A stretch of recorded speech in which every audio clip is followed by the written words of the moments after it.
Good evening. Welcome to the Jefferson County Board of Education regular meeting on Monday, January 9th. If you'd please join us for the pledge.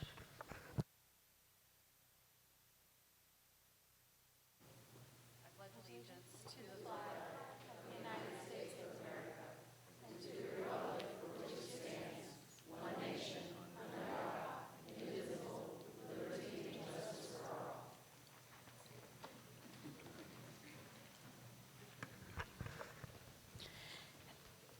And before we get started tonight, I would just like to say thank you to my fellow board members, because this is January, which happens to be School Board Appreciation Month. So being on the school board, I see it as the most time-consuming, energy-sucking, almost volunteer but important job there is. So I just want to thank everybody for being here. First up, we have a presentation on semester exams. Dr. Gibson-Learn.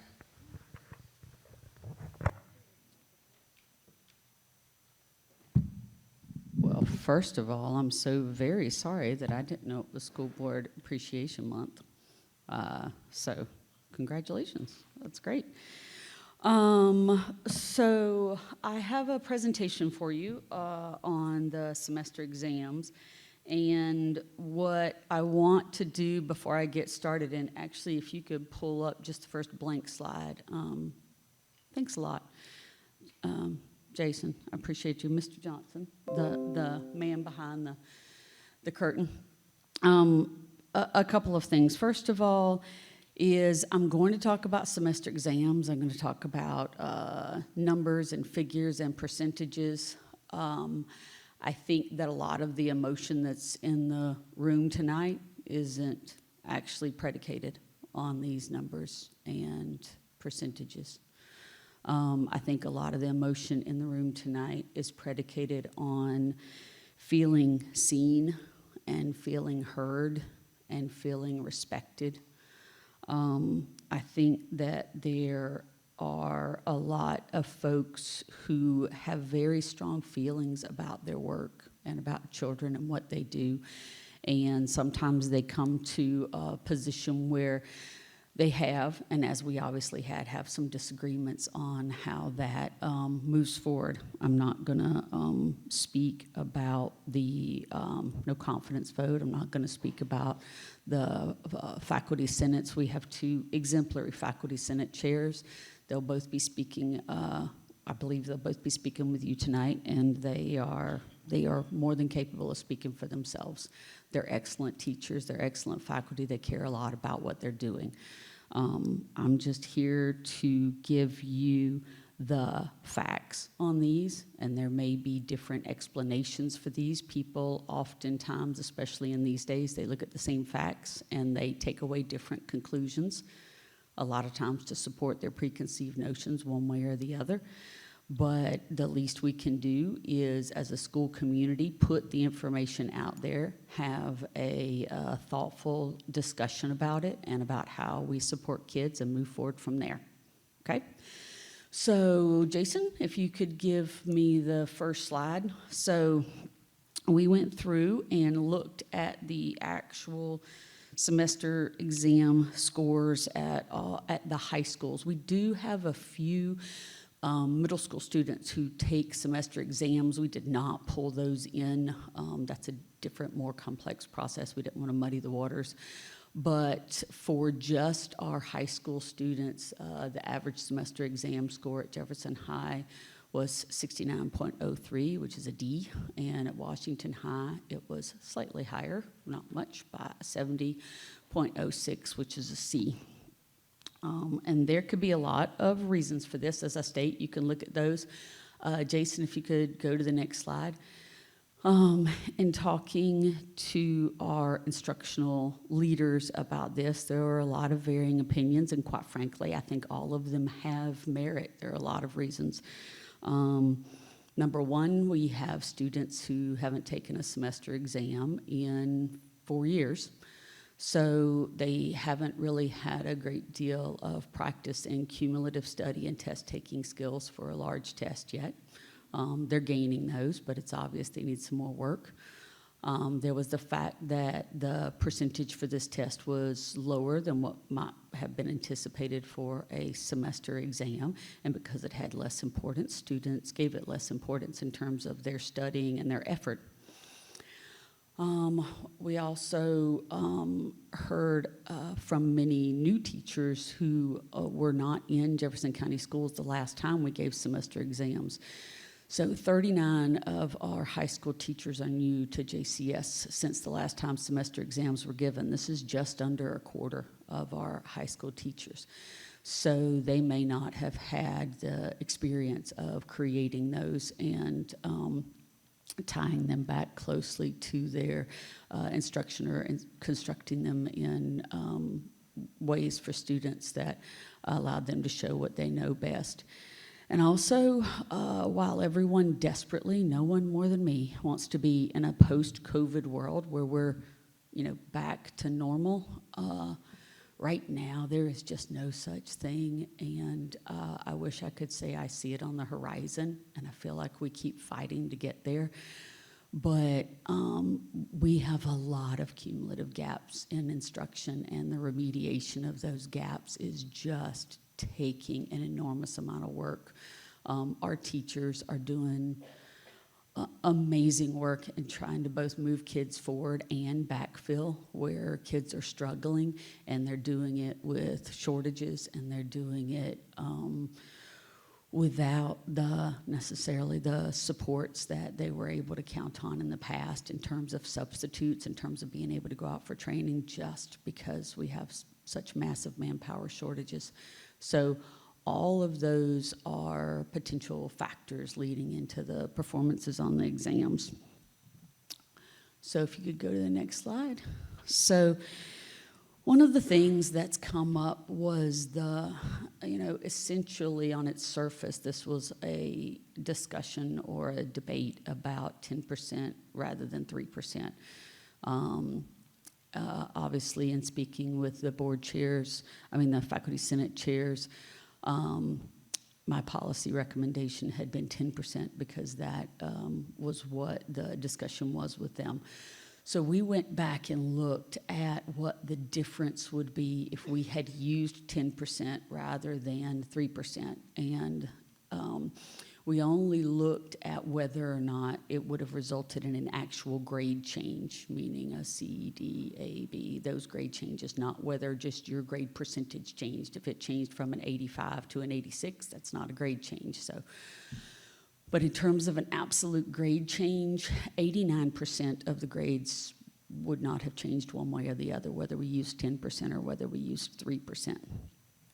11% of the grades would have changed. Now notice I keep saying grades and not students. So we don't have 15,482 students. We did have that many semester exams, grades, individual grades that went for students. So if you could go to the next slide.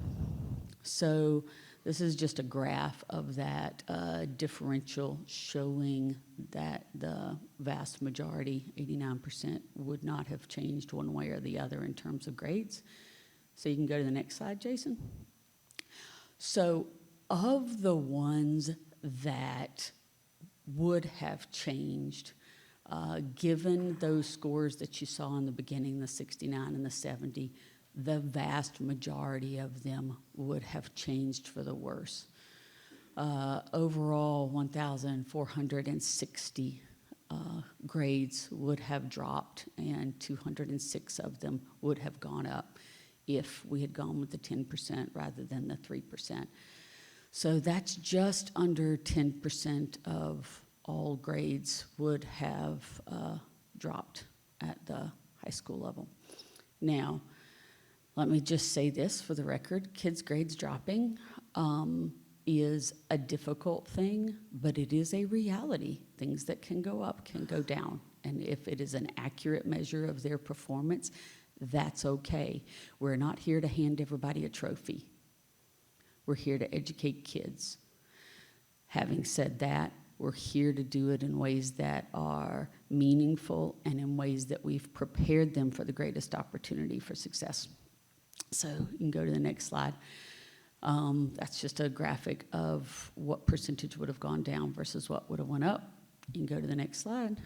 So essentially, what we can see is that all of those potential issues that were affecting kids in terms of their performance on the semester exam, all of those issues are still here. And whether we said 3% or 10% or 50% or 2%, the reality is that those performance issues are still there. And those are the things that we need to deal with as an organization. Those kids had the knowledge base that they did and had the performance level that they did. They're still sitting in our schools. They're still showing up tomorrow with that same knowledge base and with that same performance level. And that's what we need to deal with as an organization. Now, as far as the future of semester exams, the board gave me a directive at the last meeting for us to create an advisory committee. We have created a website with a sign-in for anyone who wants to be on the advisory committee.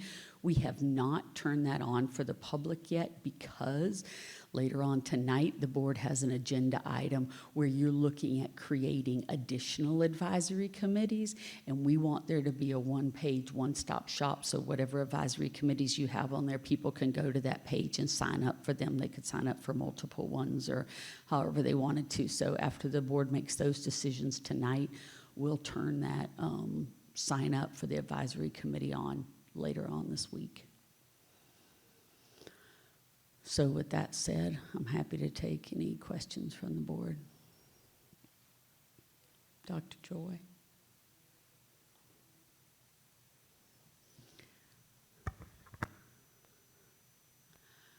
I can repeat your question, ma'am. If you just say it to me, I'll repeat it into the mic so that you can hear it. Or Ms. Bratton can fix that. Thank you. I just want to make it clear that a lot of teachers told me that students said, I'm not even going to try, 3%. So it doesn't, whatever, all this work that went into this is, I don't see any meaning in it when, you know, they weren't incentivized to do their best. And so that's the bottom line. Now, they may not have the practice of trying their best for the next go-around or for the, the state tests. Mm-hmm. That's a big concern. When do you foresee having this committee that I know 3 members of the board decided last time that you would have an advisory committee to decide the future of the exams, how much they would weigh? When do you expect to do that? Because I believe that teachers need to have an idea as far enough in advance. Mm-hmm. So hopefully, February, the end of February, is it possible to have a clear policy so that everybody knows? Or maybe that's too late, and maybe we should just wait until we have plenty of staff here today that can give their opinion, and maybe we shouldn't do anything until we hear from the staff as to what they prefer. Those are just thoughts I have. But I do want to know what your intentions are. What do you foresee as a policy? And I guess while I'm at it, maybe there could be a policy that policies aren't changed at the last minute, so close, so in the future. Mm-hmm. So maybe that any policies in the future, like this year, I think the teachers thought that, and the students thought that these exams would be required. Back in August, I believe we voted. So everybody planned for that. So I think that's a good idea to, draw the line after school starts with changing policies that affect so many students and staff. Those are my thoughts. And I did have that one question. Do you foresee a date of creating a policy? I foresee a date of creating the advisory committee, certainly. We'll have that up, as I said, we'll have that up this week for folks to sign up. As far as how long it takes them, I haven't set a date. My thought would be that you as a board, once you create these advisory committees, I think it would be helpful if you got an update from them at least like once a month. So certainly if we created that committee and then that advisory committee came back to you after 4 weeks and said, you know, we've met, here's where we're at, we think we have a good handle on it, and here's what we'd like to recommend, or we've met, we've talked about it, we'd like to go, you know, look at some other models, or we'd like to do some more research and we'll come back to you in March. I think if you're truly going to have an advisory committee that you take their advice, then part of their advice is, here's how much time I need to do this well. So I would ask them, once we got them on board, we'd look at all the things that they had to decide and then set out a timeline. But I think it's reasonable for them to come back at least once a month and say, here's where we're at, here's what our recommendations are. Well, since you don't have a timeline and there's another semester exam coming, I make a motion that we put the exam back the way it was until this committee meets and informs the board. Well, there's I no would second agenda that item for a motion. motion on the agenda, so we can't make a motion this evening. But Dr. Joy, would you mind me asking what vote in August you're referring to? I think we discussed at the beginning of the school year we would be bringing those exams back, and we agreed that the exams would be back. Yeah. I don't remember that discussion. Well, I mean, plenty of teachers have created exams thinking that they had to give exams. So at Well- some point, we decided to, give these semester exams again.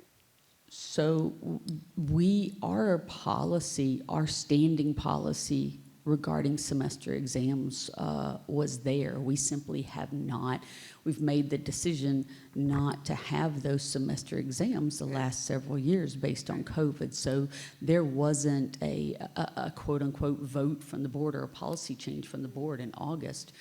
We simply enacted the policy that has been there all along.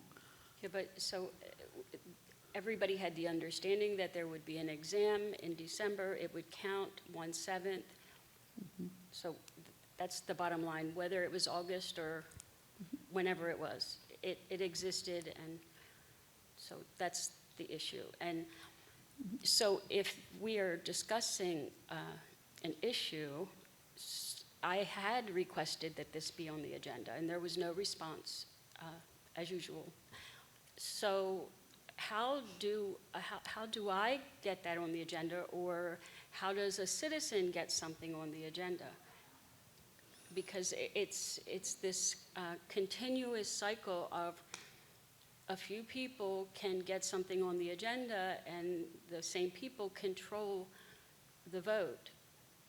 So, I mean, is there a possibility at the next board meeting to get it on the agenda so that we can discuss what the policy will be until an accepted policy is put in place?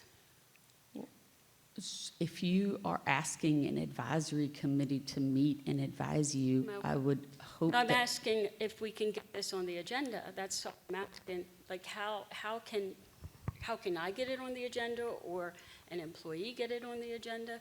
Because clearly it's important enough to people. And it's very clear that it's not fair to suddenly, and you said that yourself, at the last minute, change the policy, right before the exam's supposed to be taken. So you called it a knee-jerk reaction. So I think we should go back to the policy until we have a clear understanding of what this body of the public and employees would like. If the board would like for us to put on the next agenda semester exam policy again for consideration, and you want to hear from the advisory committee by then, or you don't want to wait for the advisory committee, you tell me what you would like, and we will put it on there. Well, if there's no telling when this advisory committee will be formed, when they'll meet, when they'll make a decision, we shouldn't be waiting for an advisory committee. And if the board wants to give me direction and say, this advisory committee has to meet before the second week in January, and they have to make a decision by February 1st, then we'll tell them that's what they have to do. If that's your direction, then that's what we'll tell them they have to do. If you're saying, if you want to give a date for the advisory committee, then give a date for the advisory committee. To have a decision of what they recommend? Certainly. I think we you should guys can- ask the employees what they would like, I mean, the faculty, but I You would mean get what I just February- recommended? I would, guess by the beginning of February, February 15th, that would be a good time for everybody to be clear about what the expectations are. I mean, if you're not willing to put the policy, the previous policy in place until you can come up with an agreed upon new policy, then it has to be done as soon as possible. I think we have advisory committees later on the agenda, so I think we should lay out the parameters of the advisory committees under that agenda item. And that is certainly an agenda item that you could take action on later, because you're taking action on advisory committees. Maybe you could give it some thought, and then when you do the action on advisory committees, you can set the dates by which you'd like for them to report back to you. Or we could have the meeting, have it on the agenda for the next meeting to, move the policy back to the way it was until the advisory committee comes up with something, because there's no point in rushing a decision. And we don't even have a committee yet, so it's not. And I'm just assuming that your policy that you want it back to is not the policy that we don't have exams, it's the policy that they're worth 1/7? I can't hear what you're saying. don't I know. said, so I'm assuming that you're saying that the policy that you want it go back to is not the policy of having no exams, which was in place, but the policy that is worth 1/7, or the policy that was put out on review that it was 10%? Or like, what are you asking? We have the policy of 1/7, the way it was until you brought this to the board originally.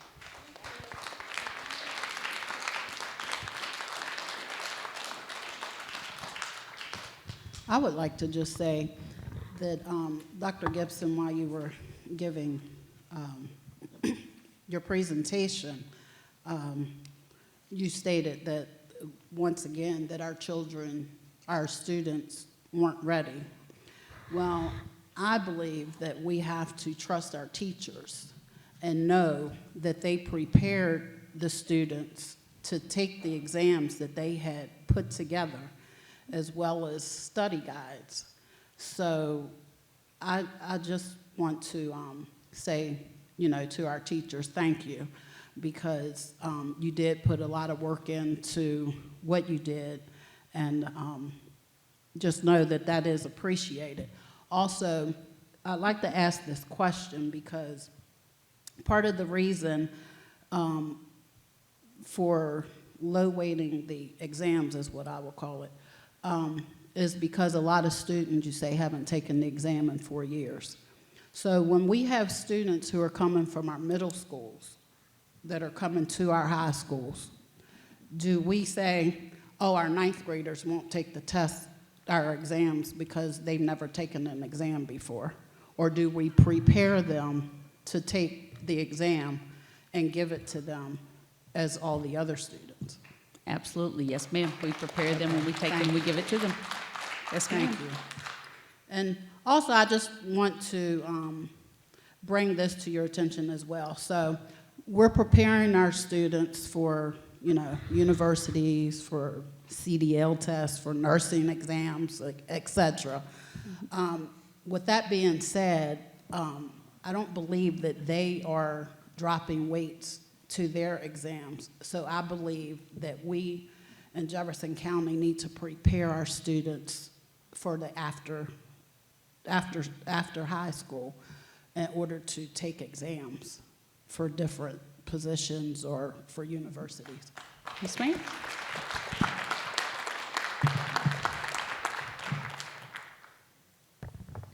Are there any other questions or comments about the actual presentation from this evening?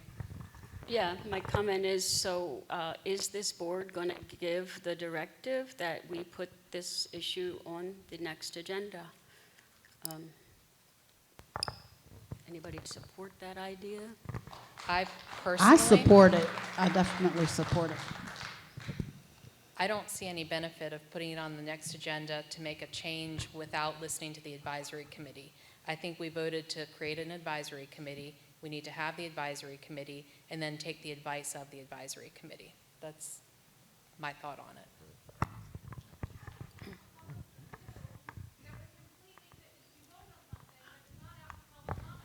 Dr. Gibson, could you make clarification on the actual process that we went through, please?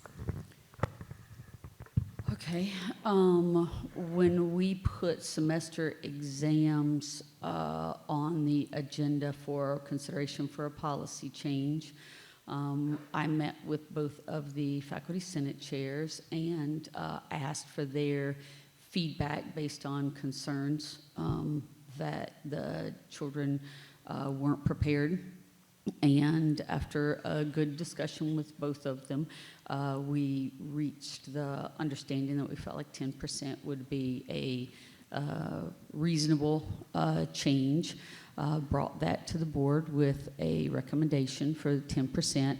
The board then asked for it to go out to public comment, and in public comment, the feedback that they received was 38%, I can't remember the percentages off the top of my head, for 10%, and others advocating for either no semester exams or lower percentage semester exams. All of those comments were given to the board, and the board read those and made the decision to lower that percentage in a vote. That is a legally compliant process. I did go, after hearing from several of the teachers, I take their concerns seriously, to Jason Long at Dinsmore and showed him all of the documentation and the process. And the process itself is legal. I will say it's not, illegal is different than ill-advised. So it was a legally compliant process. So having said that, at any point, the board can direct me to put any policy up before you for action. It's your own rules that say bring it up for consideration, then put it out for 2 weeks for public comment, and then come back for any change and a vote. So that's we can do that as many times as you want, on as many policies as you wish. I think last time, you said there were 56% were against, the negative of the 10% for the exam, but it wasn't clear how many of those were children who commented. And is there any way to differentiate who actually makes these comments? I mean, We can tell if they were different people, but you can't always tell from their, like a unique identifier that someone separate came in, but a lot of them are anonymous. Sometimes you can go back and tell from reading their comments, absolutely based on, I'm worried about my mental health, I'm worried about this score, or you could tell it's written from the perspective of a parent, so you could go back and do that, yes, certainly. so we can just gather that these were children that decided that, of course, I don't want to have to take an exam. I'd rather, take a nap the last 2 weeks, because usually the last 10 days before this semester break, everybody's preparing for the exam. And if I can just sit in the back and, sneak on my phone, yes, I'll do that. Well, I was at J High today and Washington High before that, and I got to say, I don't believe that's true of most kids. They're The vast majority of our kids care very, very much, and their right? teachers care very, That's very why they much did about their them. best on these exams. I disagree. I mean, we're all human, and Yeah. when my professor says, "Want an exam or not?" Absolutely not. And, well, you can just write in and say that. Okay, well, I'll do that.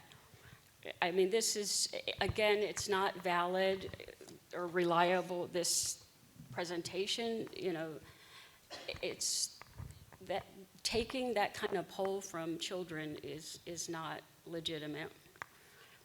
And we have to assume that these were probably a student. Again, Ms. Carmen Bratton, that, you know, we have to rely on the professionals. We had 2 administrators pleading to keep the exam no less than 10%. The faculty senate advised us, they actually wanted, I think, 1/7, but they were willing to negotiate with the board down to 10%. So there's no logical explanation for changing this to 3%.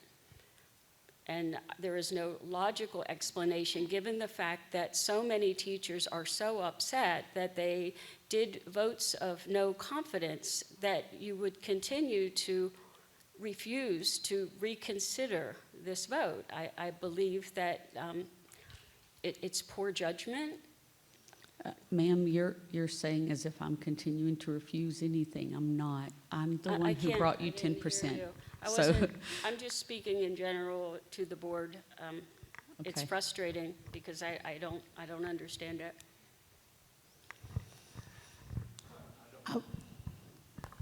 I don't have any problem putting it on the next agenda for a vote. Well, thank you. Yeah, I was just going to say that, you know, there's already been the vote of no confidence, but then there are some who still want to keep what you've already been voted of no confidence on. So I think that having it on the agenda shows that we are trying to fix things. Good point. So we have 3 out of 5 members of the board who are requesting that this be put on the next agenda. certainly, I take my cue from the board. I'm happy to put it on the next agenda. Well, that's 3 out of 5, so Yes, ma'am. next agenda. All right, next up, we have the Med Tech program with Mr. Dirk Webb.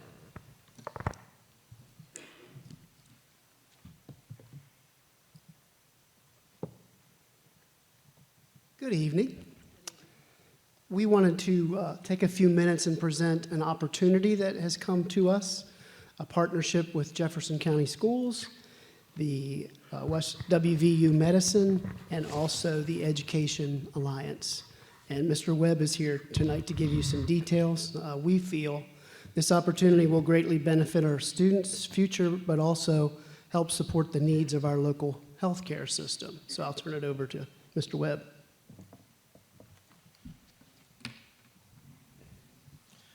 Good evening, Ms. Skinner, Dr. Gibson-Learn, board members. Sometime in the summer, we were approached by the Education Alliance with an idea, an opportunity for our students moving forward. And this is, as Mr. Banks said, an opportunity in collaboration with WVU Medicine, Blue Ridge CTC, and the Education Alliance.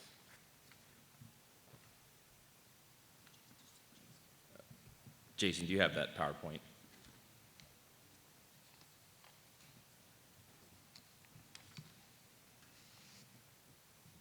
Next slide, please. So this is an exciting new opportunity that will be geared towards our juniors and seniors. And it will create 2 career pathways directly to the medical field for laboratory technician and patient care. And that can be a medical assistant or a PCT, patient care technician. Next slide, please. This is a unique 2-year program for our juniors and seniors during their junior year. They're going to take 2 courses through Blue Ridge CTC, and they're going to complete a variety of field experiences in the hospital.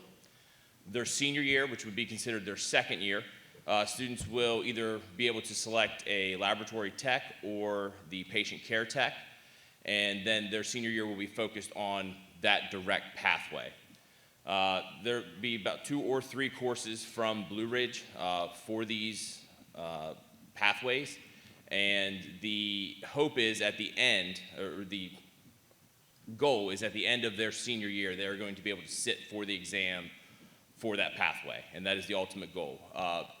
BoE Medicine at this point has agreed that they will hire any student that successfully completes the program and is eligible to be hired. So there's a couple things beyond that, such as drug test, background check, but they have agreed to hire anybody that makes it through the program and passes the exam. Next slide, please.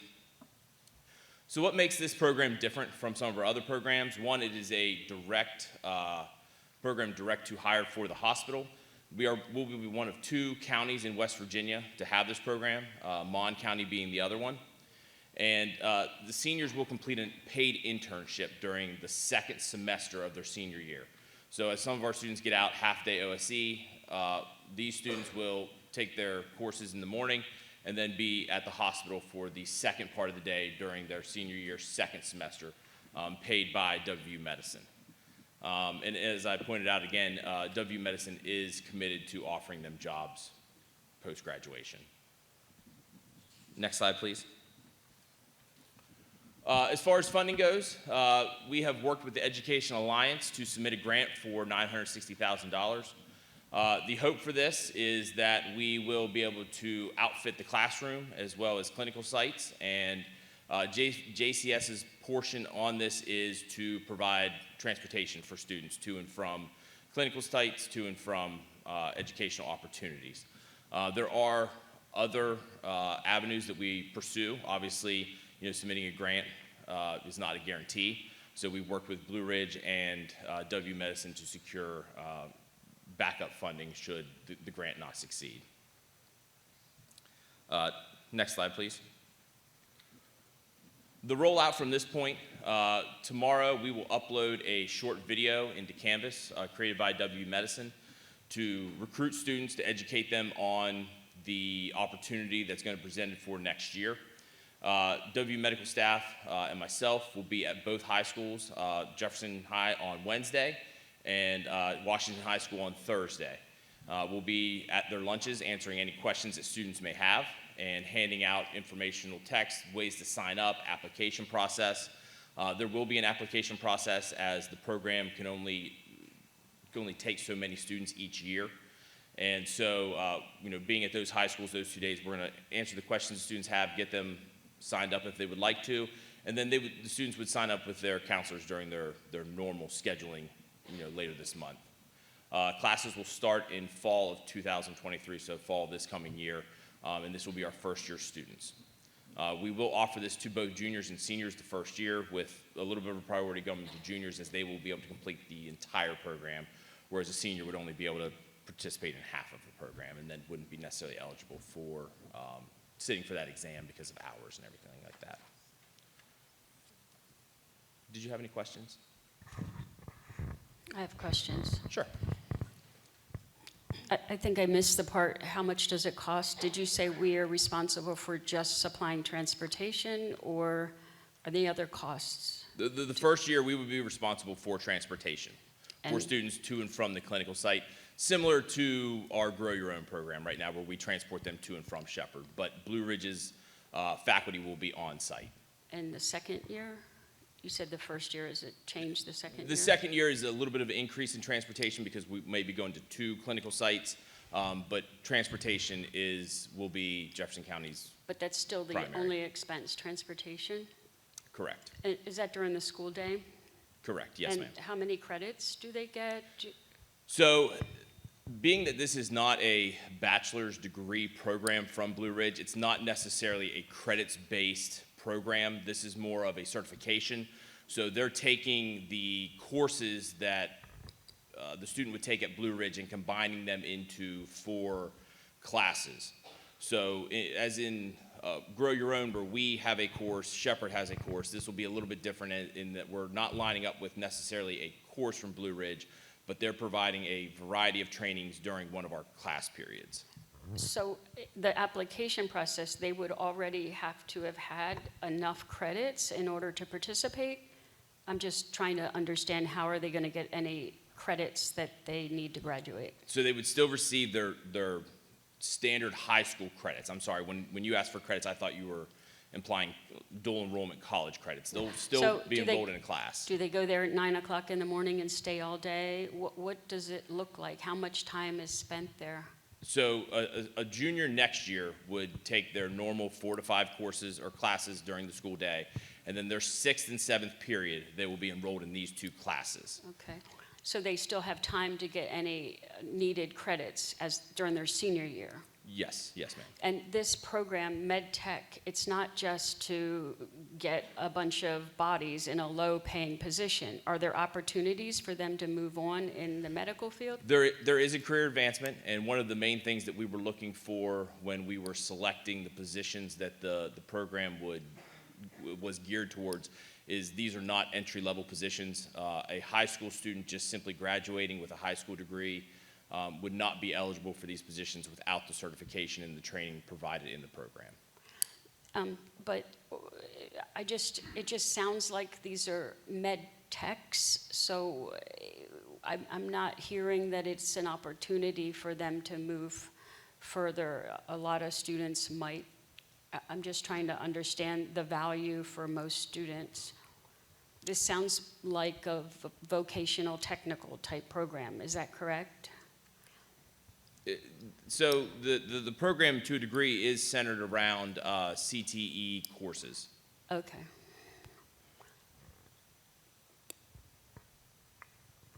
And is this a pilot program here, or I know you said one other county's doing it. I couldn't make out what you were saying. What county was it? Monongahela County. Oh, okay. And They're how long- partnering with Ruby. How long have they been doing the program? Next year will be their first year as well. Oh, okay, so we don't have any results. And will you be collecting data, or, Yes, ma'am. yeah? What kind of data? We're hoping to have, obviously, number of students that we have in the program, number of students that are successful, and then number of students that continue in this career once they graduate. Thank you. Did you say that it was for a limited amount of students? How many? We are hoping to get 15 students. We would cap out at 25. Okay, so you also said that it's a 2-year program. So our seniors for next year, why would we offer a 2-year program to our seniors?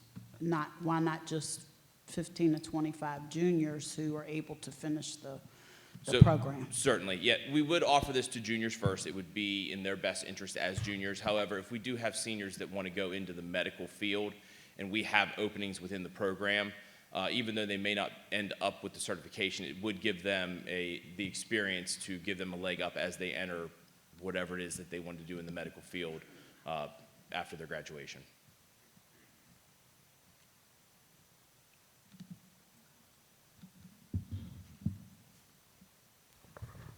Thank you.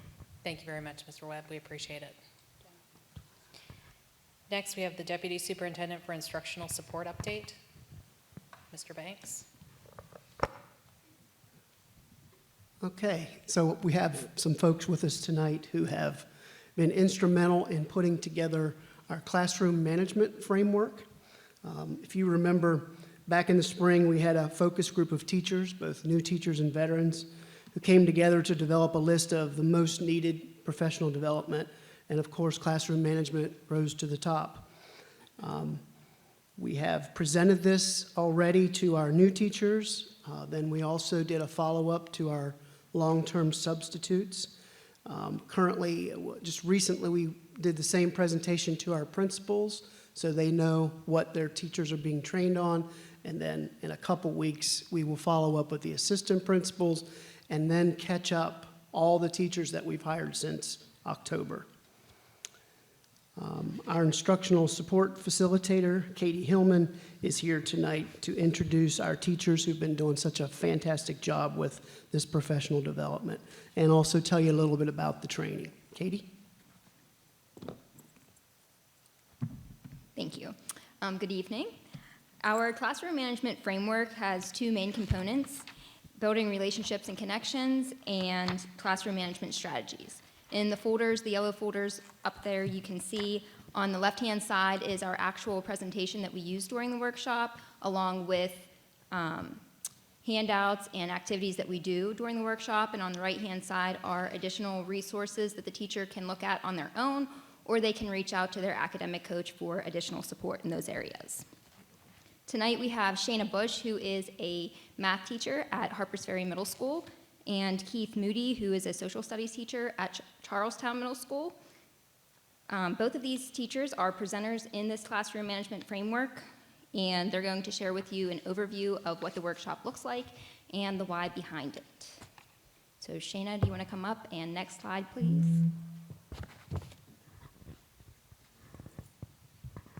Good evening. It's my pleasure to be here to share the building relationships part of our framework that we have. Before we get to talking about the classroom management strategies that we share with our teachers, a teacher can have all of those great strategies in place, but if the building relationship component is not there, none of those strategies are going to be as successful as they can. If you think back on your own educational career and you think about a teacher that has had a positive impact on your life, what characteristics would that teacher have? What would they have done in the classroom? How would they have made you feel? These are what we are sharing in our training for teachers. A student doesn't care how much you know until they know how much you care. That's a famous quote. And speaking from the secondary level with my middle school students, that is absolutely rings true. Middle school students are very slow to trust, and they can sense whether you are authentic or not. So building true connections and relationships with students is what I'm passionate about. It's my #1 classroom management strategy, is building those relationships from the start of the school year. Relationship building doesn't just begin when the student walks into our classroom, but relationship building can start the second that student walks onto their school bus with their bus driver, and when they walk into our school buildings, meeting with all of our trusted adults, and then throughout their entire day. There are lots of characteristics that adults can demonstrate to our students that shows that they care about them, that they are trustworthy, that they are fair, that they are consistent, that they are good listeners, they have a great sense of humor, and they have a calm demeanor. Relationship building happens throughout our school day. So when our students enter into our building and they walk into our classrooms, from the greetings that we give them, personal, meeting them at the door, greeting them by name, doing temperature checks throughout our classroom when they walk into our room. Do they have the same demeanor that they normally do? Or can we sense that something is already off? Doing that temperature check with them. Or is it a handle with care situation? Do they have something going on at home that we need to be aware of so that we can help best support them in our classroom? Relationship building also happens during transition time, when teachers are standing in the halls as students are changing classes or going to and from specials. Can we say hello to a student who isn't even our student, or do we know something that we can check in with them about the basketball game that they just played in? During class, there's lots of opportunities that I have to build relationships with my students. It might be a hang back where I ask a student to stay back so that I can congratulate them or praise them on a job well done. It might be a calming corner, somewhere that in my classroom that a student knows if they're having a bad day or if they're having a bad moment, somewhere that they can go to have a little bit of peace. It might be that I just acknowledge their attempts. Maybe this student has been off for several days in my classroom, but all of a sudden they're participating. They have their hand up, they're on task. Then I'm acknowledging the fact that they are doing a great job. I can see that they're putting forth the effort.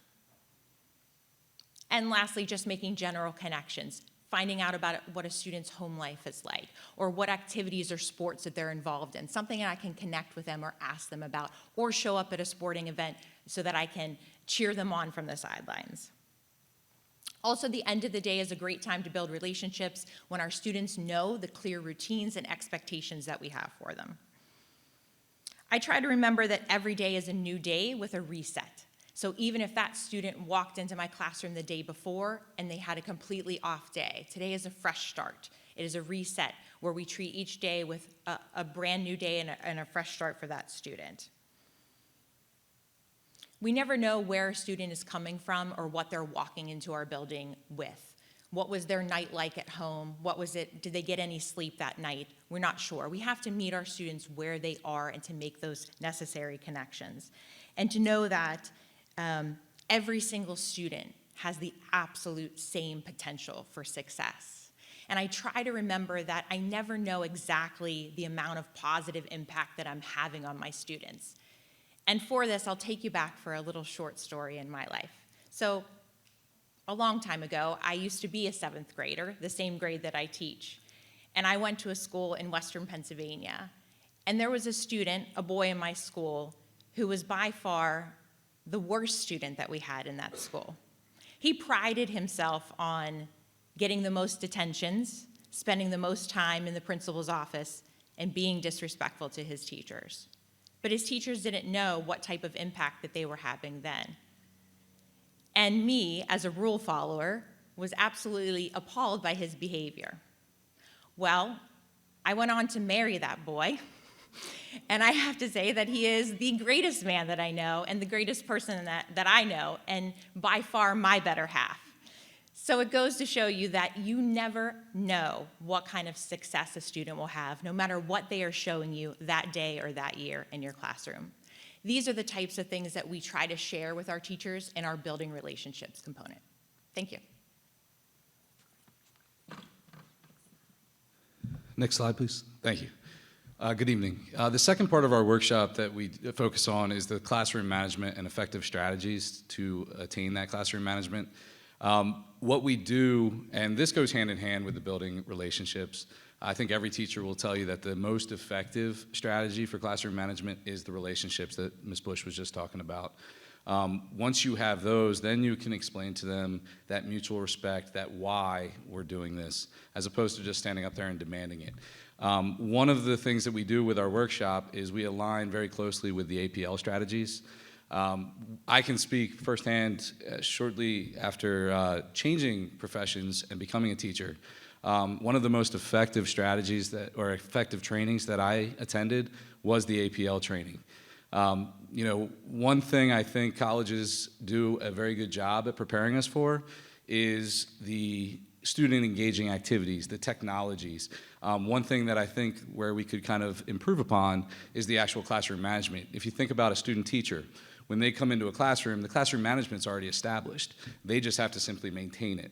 Whereas when you have a new teacher or a teacher that is non-traditional, changing professions, that beginning of the year where you are establishing the procedures and the expectations is the most important time that you could possibly have.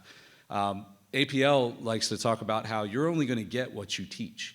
If you don't teach the expectations that you want, you can't expect to get them. And this sometimes takes time. It's an investment. And it's an investment that's going to pay off in the long run. If it takes you a week to explain how you go out for a fire drill, whether it's in elementary or in secondary, then it takes you a week. The students will then see that you place an importance on it. But that's the idea behind the APL strategies, is that you teach it and teach it and teach it until you get the expectation, you get the behavior that you are looking for. So that is one of the things that we focus on, whether it's talking about bell ringers, wait time, what you want your classroom to look like. The other aspect that we do is we align our workshop with the administration walkthroughs and the superintendent walkthroughs so that the administrators can also see, as Mr. Banks was saying, the administrators can see what we are doing and what we are teaching the teachers so they know to look for it, and they highlight that when they have their walkthroughs. We will be doing the assistant principal workshop in a couple of weeks, and that just gives an added highlight for what they can expect to see when they are in those.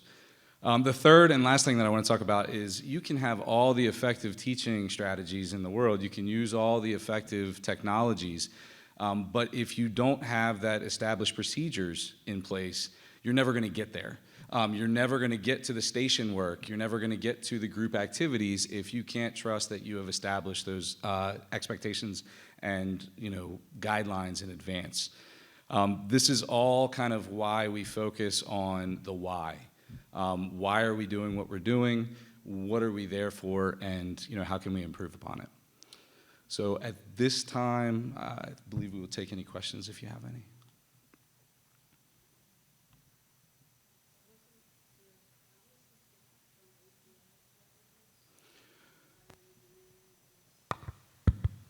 I wouldn't say it's necessarily different than APL training, I mean.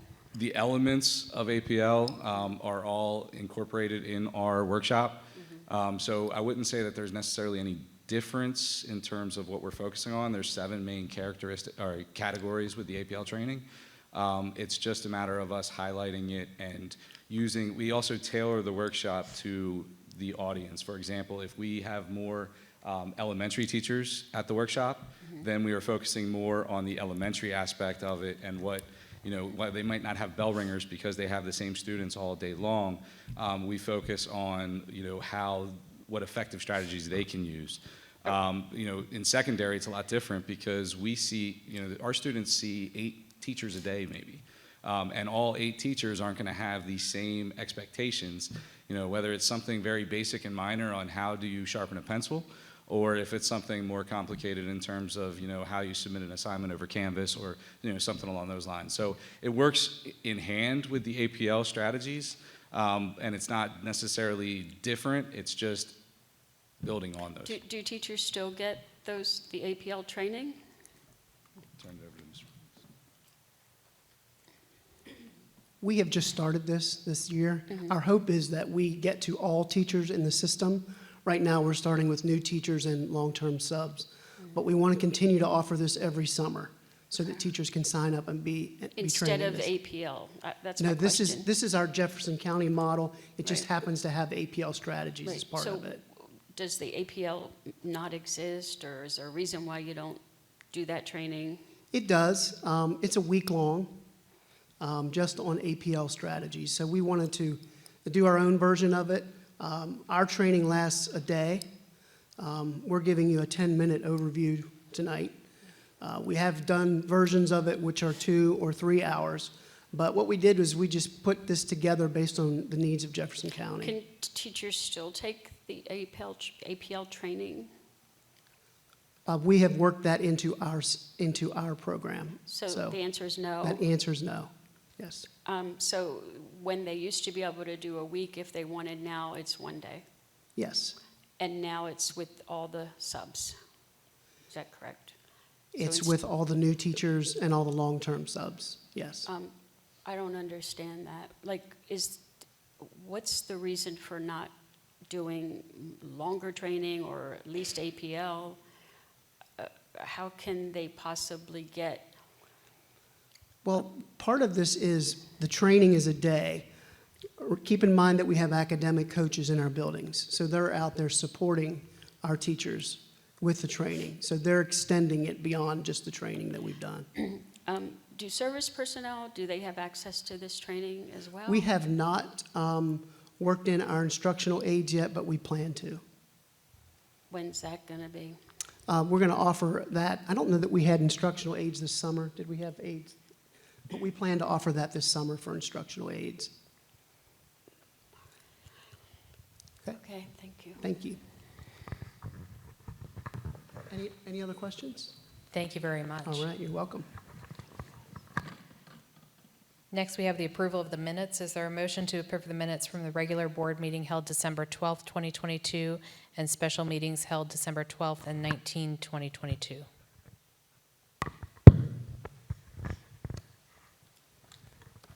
So moved.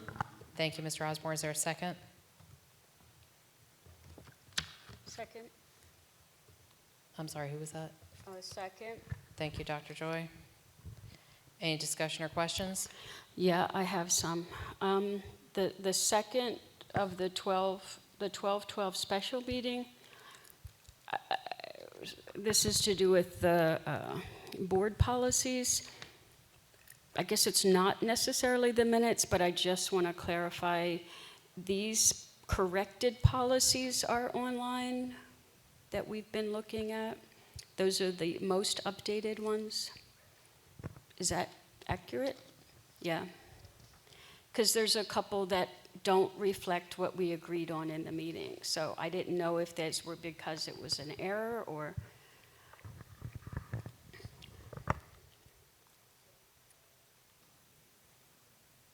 So at that first policy meeting that you had, you haven't gone through the entire policy yet and made all of those decisions, so you haven't voted on putting the policy out for public review yet. So once you get through the entire chapter, yes, ma'am, that entire draft will be out for review. I just want to know what you're expecting us to consider for next time. I just don't want to walk in and I get a 1,000-page policy. Right. Is there a way to look at the current corrections that have been made? Because that's not correct what's posted. The ones that are online in draft form for the board, yes, ma'am. Ms. Harner's setting up a second meeting for you guys to do the second half of your policy chapter. You only got through, I don't have it in front of me, I think 143 maybe, or 146. 152. Thank you. Right, but so where are the ones that we've already gone through that we can look at? those are in, when I sent you the link for the drafts, those have the corrections on them. If you're having and there's any a couple problem errors seeing in those. okay, then certainly you and I can sit down and you can show me the difference Well, between what you see in the drafts they online. are.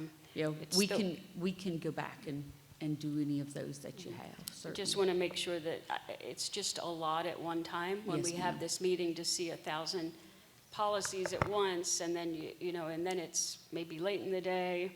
I just want to make sure that we get the correct version ahead of time. Yes, So- ma'am. Yes, ma'am. And certainly. then on the 19th, it says that we agreed to put out one calendar 2.0 to the public, the meeting of the 19th, and that's not accurate. If Ms. Bratton recalls, we did not ever discuss only putting one calendar out to the public. There were 5 versions, and we had expected that all 5 would be going out. That's true. So that's an error in the minutes for that.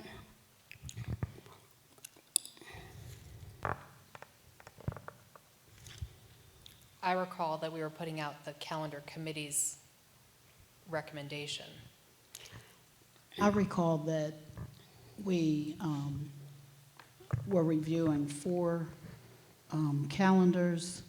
The first one was on the 19th. The second one was to be on In the future, we haven't had the it. future one, the one that we just had the other night. So at that point, we were supposed to put it out for public comment after the second meeting and not after the first meeting. That's what I understood.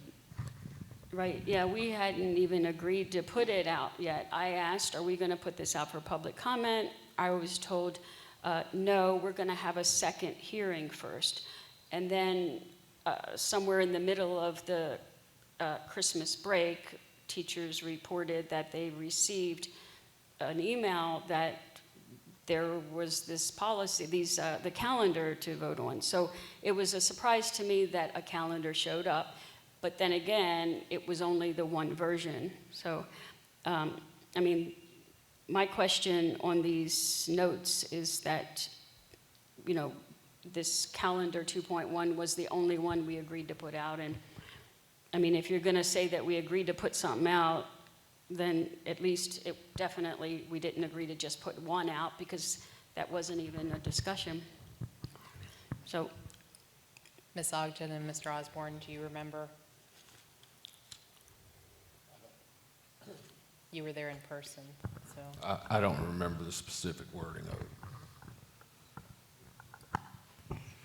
I remember that we had asked or had agreed that Dr. Gibson was going to meet with the superintendent or discuss with the superintendent of Berkeley County and Jefferson County, that we had decided that the calendar that went out for review was the one that the calendar committee actually recommended. So we took that recommendation and put that one out for comment. And then upon much discussion, as we're hearing now, it was agreed that she would go back and talk to the superintendent from the other counties so that we could be agreed upon ahead of time. That would then go back to the calendar committee, and the calendar committee would decide what calendar we were going to put back out. But we may or may not put back out all 4 calendars because they were used as examples from the calendar committee, but they were not something the calendar committee was recommending. So that's how I remember we got to that place. I don't know if that helps or hurts, but again, it was a very long conversation, much like we're having right now. I think you're confusing 2 meetings, but Yeah, because Dr. Gibson, the first meeting, I don't remember you saying that you would go speak with Mr. Stevens. I remember the second meeting you said that, but not the first meeting, so that was incorrect. Thank you. Well, there's a motion on the table to approve the minutes. Do you, no, because it needs to be corrected, because the board did not suggest that only one calendar go out on the 19th. We did not suggest that. And there's 2 people that claim to have clear memories. One person doesn't. A fourth person got 2 calendars mixed up. So I think the 2 of us have a clear memory. Then I think we could remove that line of the minutes. there may have been a miscommunication because that was a meeting that the 2 of you were via Zoom. I don't know. No, I There was a clearly understood by Zoom. Even though I was on Zoom, I could clearly hear and understood. Thank you. Yeah, I mean, if that was the case, then why did we have such a discussion at the last meeting, most recent meeting, Thursday? So we don't on waste the these people's time, 5 Madam President. Can we remove that, get it cleared up, and then vote on the rest of it so we're not wasting the people's time? They're sitting here for other reasons. I'm sorry, Ms. Ogden, could you repeat the first? Yes, I said, so we don't waste the people's time. Can we remove that until we get a clarification and vote on the minutes without that specific piece? Ask for the clarification for whatever the 2 people on the end who have the memory of it say, and then Ms. Harner can make those recommendations, if that's okay? I think that would be helpful to record all meetings, and then we would avoid these kind of situations. So, Okay, so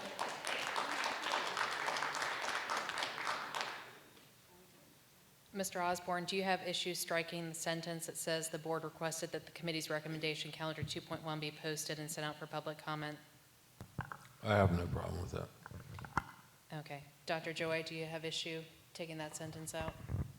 no, that's what I recommended. All right, so there's a motion on the table.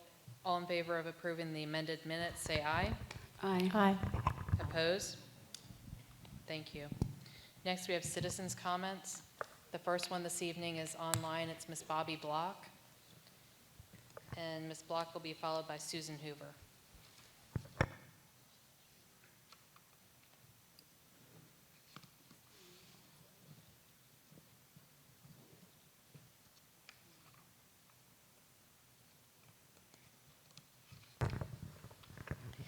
And just a reminder, all speakers are limited to 3 minutes. Speakers are prohibited from making negative or derogatory comments using a name or position by which an individual can be identified. Comments may not be threatening, profane, vulgar, or abusive, or the speaker will be required to cease his or her comments. Mr. Johnson, whenever Ms. Block is ready.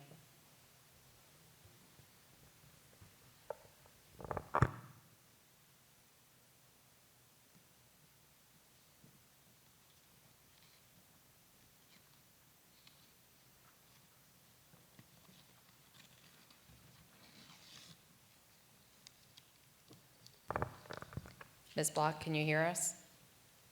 I can hear you. Can you hear me? Now we can. Whenever you're ready, please start. Okay.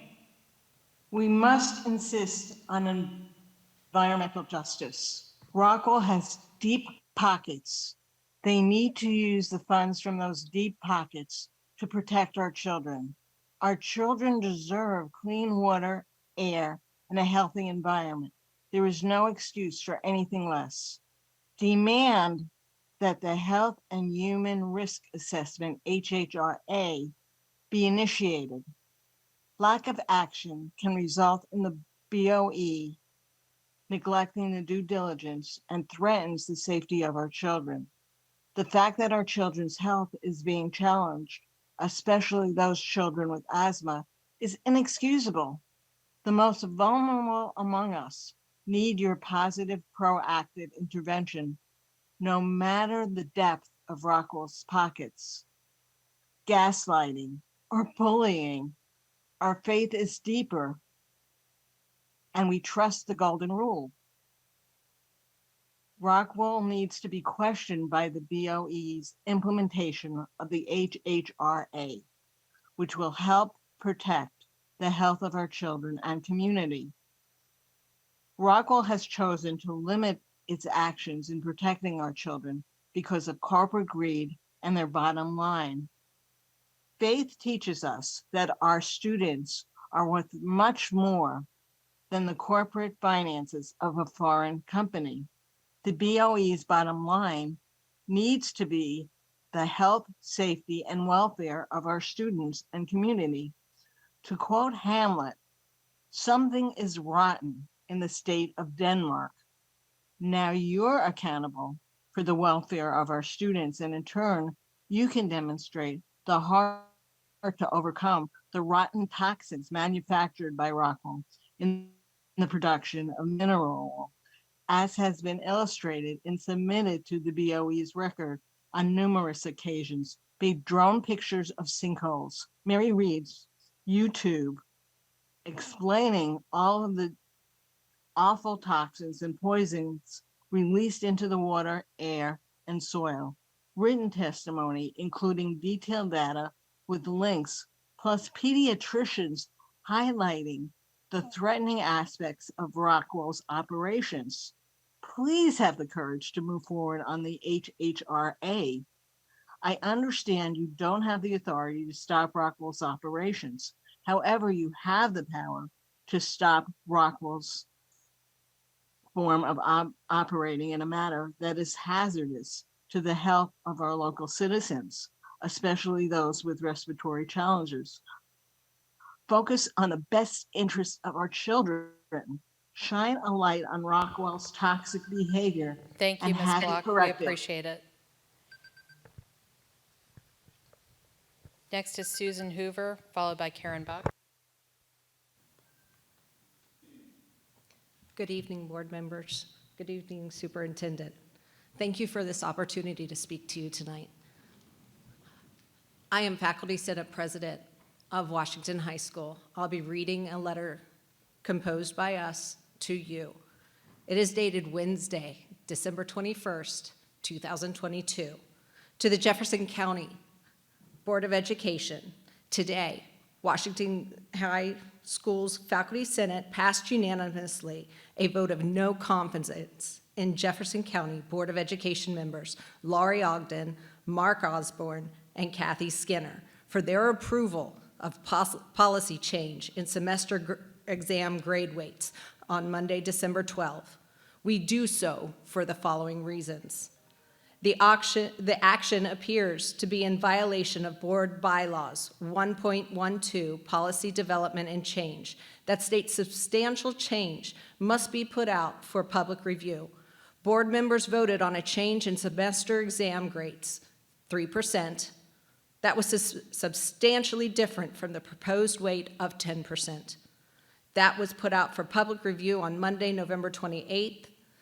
Notification was also being made, is also being made to West Virginia State Board of Education and the Jefferson County Commission of this concern.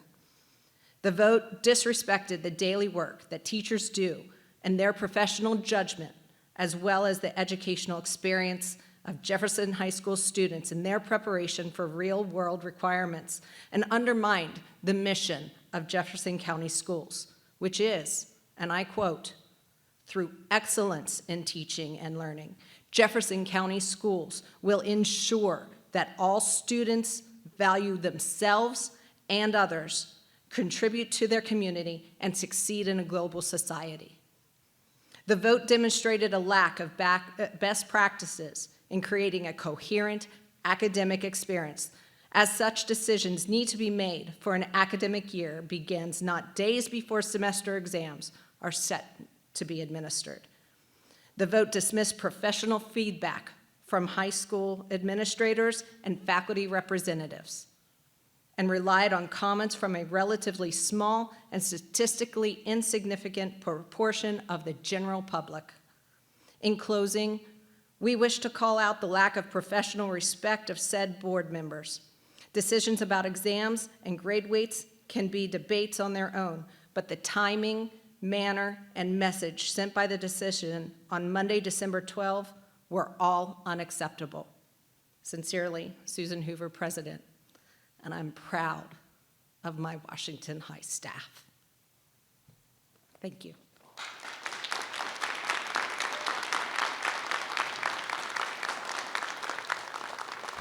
Next is Karen Buck, followed by James Russell.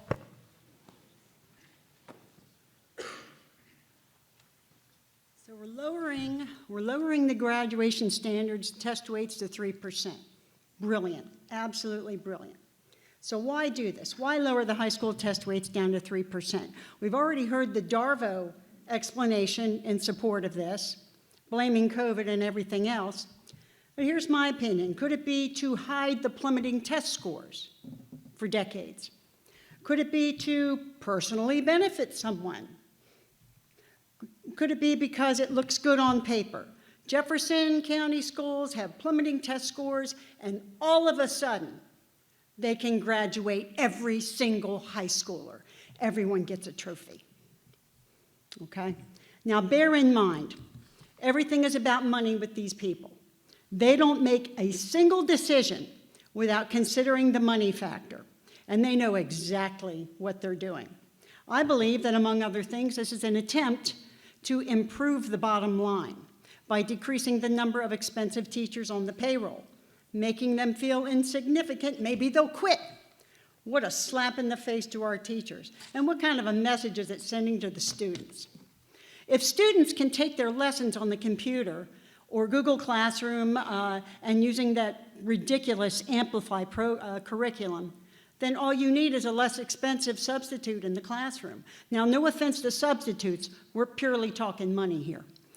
In a recession, weeding out expensive teachers frees up millions of dollars to hire more administrators.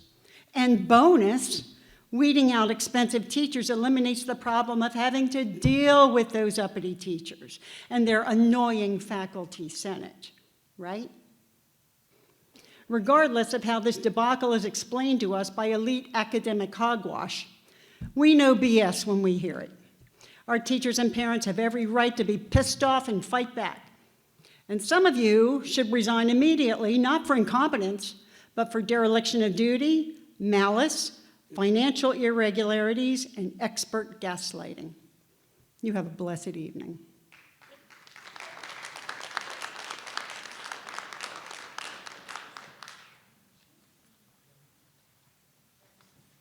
Next is James Russell, followed by Richard Stackpole. Good evening. I'm James Russell, and I'm an English teacher at Jefferson High School, and I'm speaking on behalf of the Jefferson High School Faculty Senate. I'm here tonight to express our dismay and our disapproval of this board when they voted to change the semester exam weight to 3% on December 12, 2022. This decision was deflating for a variety of reasons. First, it felt as if the board undermined all the hard work that teachers and students had done to prepare for exam week. Teachers spent many hours working on creating a valuable exam, only for it to be diminished by this vote. Once the board's decision came out, many students did nothing the last 2 weeks of the semester, and many others did not properly prepare or even complete their semester exams. Thus, the exams didn't really show mastery of content, and students didn't put forth their best efforts. Was this the outcome wanted by devaluing the significance of the semester exams? Second, it showed that this board lacks foresight in its decision-making. This change on the semester exams should not have been voted on 4 days before the exam. The board's decision should have been made prior or near the beginning of the semester so students and educators knew exactly what it would be worth throughout the entire semester. The precedent that this board set was that it can change school policy on a whim without regard to the actual stakeholders involved. Many students believe that the 1/7 semester exam grade gave them an opportunity to raise their semester grade if they did well on the exam. Thus, students who had an 89% B or a 58% F found themselves now in the unfortunate situation that the potential A or the potential D to pass the semester was now unobtainable with the new 3% exam grade. How is this fair to our students? Third, this decision lowered expectations and standards for the students of Jefferson County. Jefferson County students deserve best practices in their education to help prepare them for their future. If we truly want what's best for our students, then we need to hold them to a higher standard and stop lowering expectations on what is achievable. When the board changed the weight of the exam, was the goal to maintain the status quo, or was it to challenge our youth to meet higher expectations? Finally, this decision broke the trust between our elected officials and our school system when this board did not follow its own protocol by allowing public comment on the final decision being made. Voting on an outcome based upon a third option that is not presented to the public is wrong and feels underhanded. Is this the type of decorum this board wants to model to its electorate? The vote to lower the semester exams to 3% seemed to be made by a board without a thorough understanding of the ramifications of their actions. At the last minute, the rules of the game were changed for the high school students of Jefferson County, and implementing this decision was not part of the original conversation about semester exams. In closing, it is a shame that the change to semester exams destroyed the morale and faith of the educators in this county to our elected board members. Thank you very much.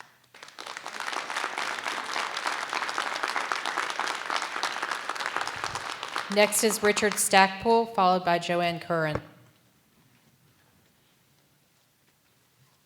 Good evening. It's hard to add to what's already been said, but a quick story. My family and I moved to West Virginia about 2 years ago, and since I arrived in this county, I have seen in our schools canceling the PSAT because the copies of the actual test were given in advance of the test date. You've held up a communist, Che Guevara, as a man who should be emulated, stunning as it is, and you still can't explain it. Teachers have been assaulted verbally and physically, and now a decision by you on this board to invalidate final exams, to deny children the understanding of the necessity to build on education and maintain it, to deny that essential skill that every adult needs, which is how to work hard, study hard, push hard in a short period of time for a goal. You've denied this. You've ignored the pleas of teachers. You've spit in the face of common sense. Now, I moved to West Virginia because it truly is God's country. West Virginians, those who I've met, have been some of the finest men and women who it's ever been my privilege to know. And this is a state where integrity supposedly lives. Yet in every garden there is a snake, and there are people here who refuse to do the right thing. What are we speaking of?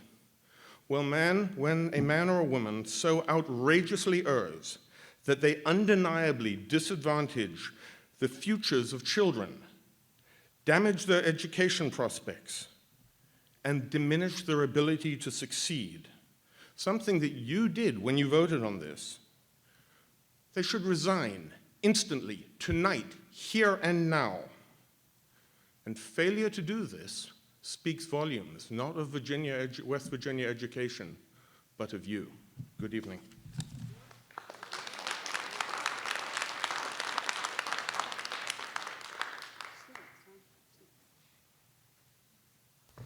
Next is Joanne Curran, followed by Dr. Artlett.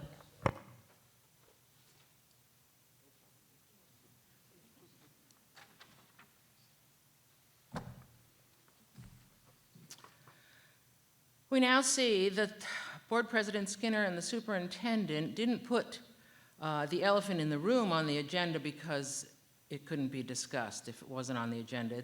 And then it seemed like pulling teeth to get them, the president and the vice president, to agree to have it on the meeting next month, further proving that the teachers are right in having no confidence in the leadership of the board and, by association, the superintendent. It also appears that 2 or 3 of the board members listed on the vote of no confidence, Kathy Skinner, president, and Lori Ogden, vice president, might have been able to benefit financially from the lower exam grade percentage of 3%.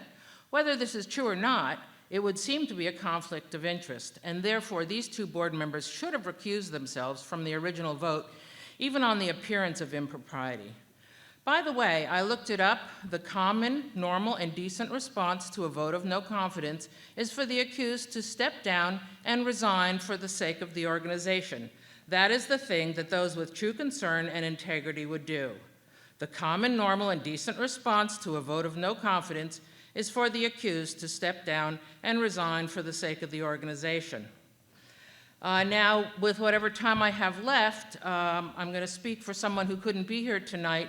Dr. Joseph DeSoto from Girardtown, West Virginia, wrote a citizen comment last week in the Spirit of Jefferson paper. You can still read it, it's still in the stores. It's going to take me most of the time to read his qualifications: the Distinguished Scientist Award for his work in SARS-CoV-2, the International Society for Engineering, Science, Medicine. He published several papers and blah, blah, blah.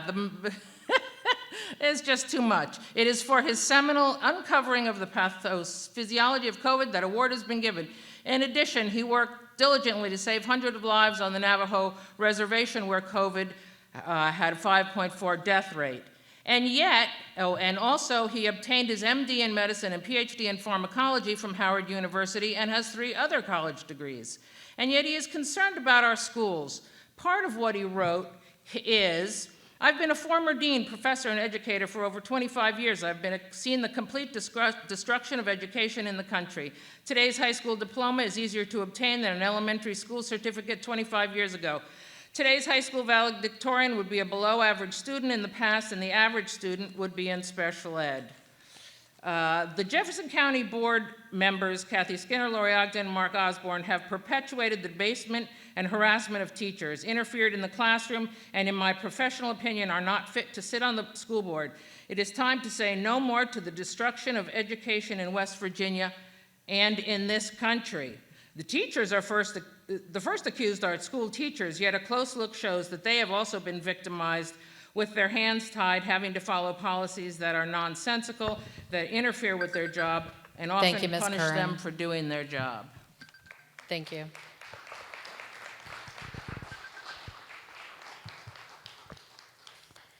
Next, we have Dr. Artlett.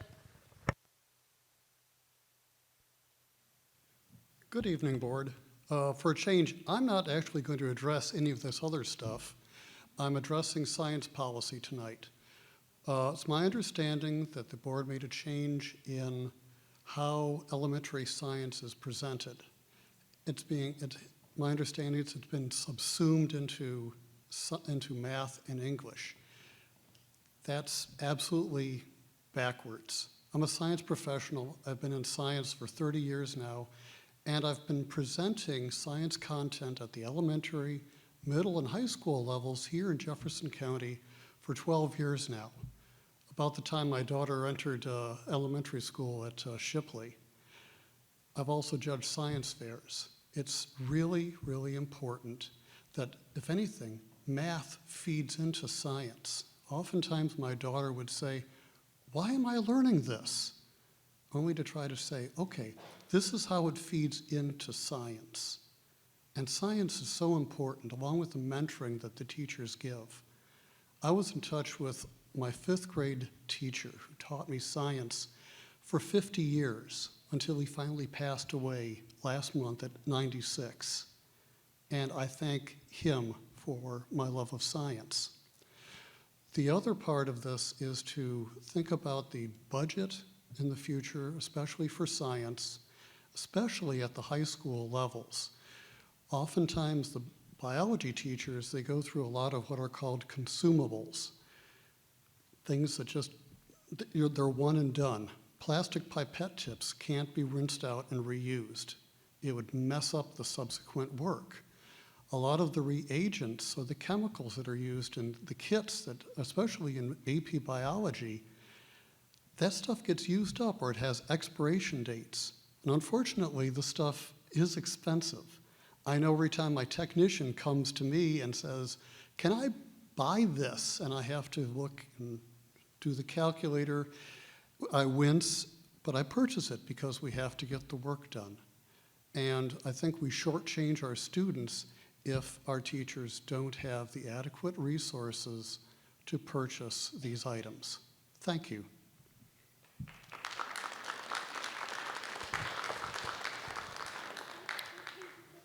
Thank you.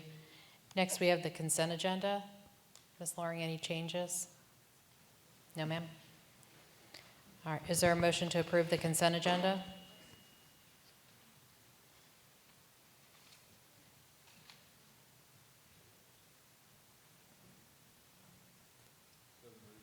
Thank you, Mr. Osborne. Is there a second? I'll second it. Thank you, Ms. Bratton. Any discussion? Yeah, I have some questions. There's two positions that are listed NA for posting numbers, so I'm assuming these positions weren't posted, and I would like to know why they weren't posted. Yes, the one position wasn't posted because that is a transfer policy 5000 reassignment. And underneath policy 5000, as long as there is a person internally in that building, that job can be reassigned without a posting. That's in policy 5000. We've been doing this for a local Jefferson County that's policy? state. This State, okay. And yeah, that's this isn't number the first time. 16, I guess you're referring to that one. Yeah. Okay, and then the other one is number 13, then.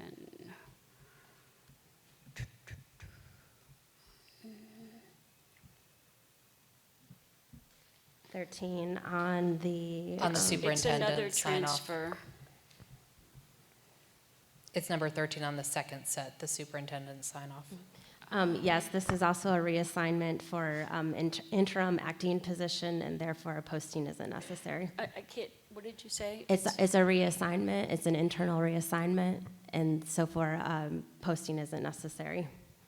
This is also models something that we've done in the past, so this isn't a new process. It's an acting. Okay. Interim acting. So on the teacher or superintendent's approved list, there's some positions for, I think they're called The clinical teacher? Huh? The clinical or intervention? These clinical teacher candidates. Yeah, I just, can you explain? Yep.